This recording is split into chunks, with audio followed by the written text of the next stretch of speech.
کا بھائی محمد کلیم اور ان کے والد کا نام ہے اسماعیل، یہ اڈیکمیٹ کے رہنے والے ہیں۔ یہ ثبوت دے رہا ہوں میں۔ ابو المنافق تمہارا اصلی چہرہ عوام کے سامنے، ان کا بھائی محمد کلیم، ان کے والد کا نام محمد اسماعیل اور یہ اڈیکمیٹ کے رہنے والے ہیں، اور ان کے نام کے اوپر 100 ایکڑ زمین جو چنگی چرلے میں ہے، جو سلاٹر ہاؤس چل رہا ہے، یہ وقف لینڈ کو اپنے بھائی کے نام پہ کرا دیا۔ یہ وقف لینڈ کو اپنے بھائی کے نام پر کرا کے اس کو پہلے اس کی ابو المنافق کی سازش میں آپ کے سامنے پہلے بتا رہا ہوں، سازش کو سمجھیے آپ لوگ۔ تو ناظرین کرام، آپ جانتے ہیں کہ ہم نے ایک شخص کو ابو المنافق کہا، تو یہاں پر میں اس کی تھوڑی سی تشریح کرنا چاہتا ہوں کہ منافق اس کو کہتے ہیں جس کا ظاہر ایک ہوتا ہے اور باطن ایک ہوتا ہے۔ ظاہر زبان سے کچھ کہتا ہے اور اس کا عمل کچھ کرتا ہے، اس کو منافق کہا گیا ہے۔ اور منافقین کے تعلق سے اللہ تعالیٰ قرآن مجید میں ارشاد فرماتا ہے، ان المنافقین فی الدرک الاسفل، جو منافقین ہیں ان کے لیے جہنم کا سب سے آخری حصہ اللہ نے تیار کر رکھا ہے۔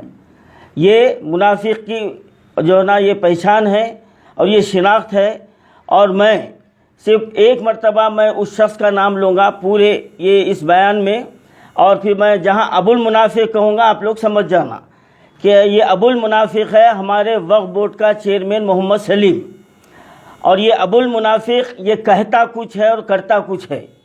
ان کی زبان اور ان کا ظاہر کچھ ہے اور ان کا باطن کچھ ہے، اور اس کا ثبوت میں آپ کو یہ دیتا ہوا چلوں کہ اگر ان کے تعلق سے ان کی غلطی کو اگر پکڑا جائے اور ان کے تعلق سے بات اچھالا جائے تو فوری یہ مد مخالف سے فوری طور پر یہ مانڈولی کر لیتے ہیں اور سامنے والے کا منہ بند کر دیتے ہیں۔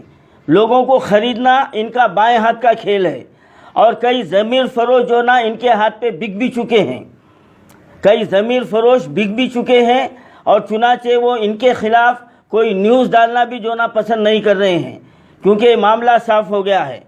اور اب چیئرمین محمد سلیم کا ابو المنافق کا میں پورے تلنگانہ کے عوام سے میں اپیل کر رہا ہوں کہ کبھی اس کا نام نہیں لینا۔ صرف ابو المنافق آپ کہہ دیں گے تو پوری عوام سمجھ جائے گی کہ ہمارے تلنگانہ کا ابو المنافق کون ہے۔ یہ ابو المنافق ہمیشہ یہ کہتے ہیں کہ میں بغیر ایک پیسہ لیے کہ راہ اللہ وقف بورڈ کی خدمت کر رہا ہوں، یہ ان کا دعویٰ ہے، اور میڈیا والے اس کی گواہی بھی دیں گے کہ میں 1 روپیہ نہیں لیتا۔ اب جب تم 1 روپیہ نہیں لیتے تو پھر آپ کو دلالوں کی کیا ضرورت پڑی؟ آپ کو دلالی کرنے، مانڈولی کرنے کے لیے آپ چند منافقوں کو اپنے دفتر میں کیوں رکھے آپ؟ اور پھر ایک منافق کو آپ نے ایسا پالا ہے، اگر میں یہ کہوں تو بیجا نہ ہوگا، منافق کا مقام منافق کے تعلق سے یہی کہا جا سکتا ہے کہ دل میں ایمان نہیں ہے، جو ڈوغلا ہے وہ منافق ہے، اور منافق ناپاک ہوتا ہے۔ تو اسی طرح اس ابو المنافق کے ناپاک جسم سے کہ ناپاک حصے کا خبیث بال جو اس نے اپنے دفتر میں جو ہے نا یہ اس کو جو نا بٹھا رکھا ہے، اور وہ دلالی کر لیتے ہوئے پھرتا ہے، اور یہ ابو المنافق کہتے ہیں کہ میرا ایڈوائزر ہے۔ یہ کون سے قانون سے آپ کے پاس ایڈوائزر؟ کا بھائی محمد کلیم اور ان کے والد کا نام ہے اسماعیل، یہ اڈیکمیٹ کے رہنے والے ہیں۔ یہ ثبوت دے رہا ہوں میں۔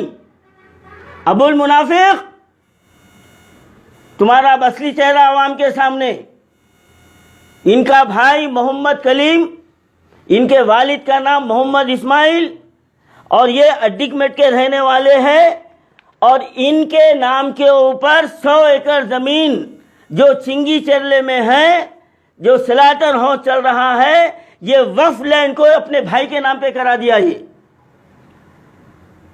یہ وقف لینڈ کو اپنے بھائی کے نام پر کرا کے اس کو پہلے اس کی ابو المنافق کی سازش میں آپ کے سامنے پہلے بتا رہا ہوں. سازش کو سمجھیے آپ لوگ.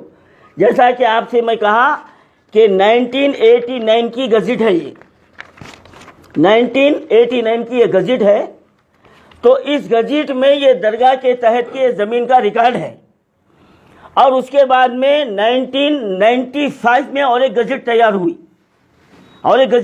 ہوئی تو یہ ابو المنافق یہ 1989 کے ریکارڈ کو 95 کے گزٹ میں سے یہ جو نا ہٹا دیا، یہ ہٹا دیا، اور 95 کی گزٹ میں اس کا ذکر نہیں ہے.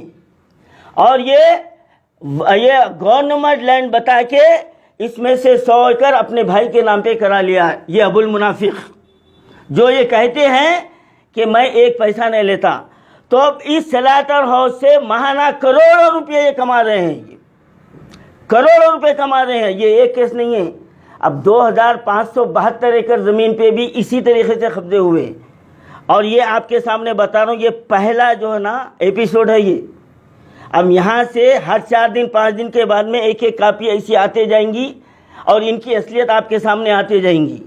اور ہمارے مجلس اتحاد المسلمین کے فلور لیڈر جناب اکبر الدین اویسی صاحب نے جو اسمبلی میں حکومت تلنگانہ سے جو مطالبہ کیا ہے کہ وقف بورڈ کی جو ہے نا CBCID کے ذریعے سے تحقیقات ہونا چاہیے اور یقیناً ہونا چاہیے. اور جب بھی تحقیقات ہوگی یہ ابو المنافق سلاخوں کے پیچھے ہوگا. یہ ابو المنافق کو سلاخوں کے پیچھے سے کوئی نہیں بچا سکتا. الحمدللہ آج ہمارے فلور لیڈر، ہماری جماعت آج جو ہے نا میدان میں آ گئی ہے ان کے خلاف. اور یقیناً اب یہ اس کی دور جو نا زیادہ جانے والی نہیں ہے. اور اب تمام مسلمانوں سے میری یہ پرزور گزارش ہے، اس کی دور جو نا زیادہ جانے والی نہیں ہے. اور اب تمام مسلمانوں سے میری یہ پرزور گزارش ہے، خواہش ہے کہ اب آپ لوگ اس کے خلاف مہم شروع کیجئے. اب یہ MLC کی سیٹ کے لیے KCR کے ہاتھا پہنا پڑھ کے مسلمانوں کی جائیداد کو ٹمریز کے نام پر حکومت کے حوالے کرنے کا یہ پورا پلان بنا چکا ہے. ابھی حال ہی میں سینٹر وقت سے بھی کچھ بجٹ آیا تھا، وہ اس بارے میں آپ کو تباہ کر دیے اور ہر معاملے میں 1 کروڑ روپے کماتے ہیں. یہ تو خیر یہ ایک گزٹ آپ کے سامنے رکھا ہوں. اب دوسرے پارٹ کے اندر اور بھی بہت سارے آئیں گے اور ان کی حقیقت اور سامنے آئے گی. اب مسلمانوں سے میری گزارش ہے اس ابو المنافق کے خلاف، اے نوجوان بچوں اپنی زبان کھولو، سوشل میڈیا میں یہ مطالبہ کرو کہ ابو المنافق کو کہ یہ منحوس قدم پھر دوبارہ وقف بورڈ میں نہیں آنا، یہ ناپاک قدم دوبارہ وقف بورڈ میں نہیں آنا اور اس کو MLC کی سیٹ نہیں ملنا. یہ مطالبہ کرو. اور اگر حکومت تلنگانہ اس پر ایکشن نہیں لیتی ہے تو پھر ہمارے KCR صاحب، مجھے معلوم ہے آپ لائیو دیکھ رہے ہیں، مجھے بڑے بڑے منسٹر جو نا دیکھ رہے ہیں، KTR صاحب بھی دیکھ رہے ہیں، میں جان رہا ہوں. میں KCR صاحب اور حکومت تلنگانہ کو میں یہ کہنا چاہتا ہوں، ابھی بھی آپ یہ چمچوں کے رپورٹوں کے اوپر یقین مت کیجیے. آپ مسلمانوں کے جو تکالیف ہے اس کو دیکھیے. اگر آپ نہیں دیکھیں گے اور ایسے منافقوں کے خلاف آپ کارروائی نہیں کریں گے تو پھر حضور آباد کا الیکشن آپ کبھی نہیں جیتیں گے. یہ مسلمانوں کی بددعائیں لگی ہوئی رکھیں گے آپ کو. یہ ہماری بددعائیں ہیں آپ کے ساتھ. خدا حافظ.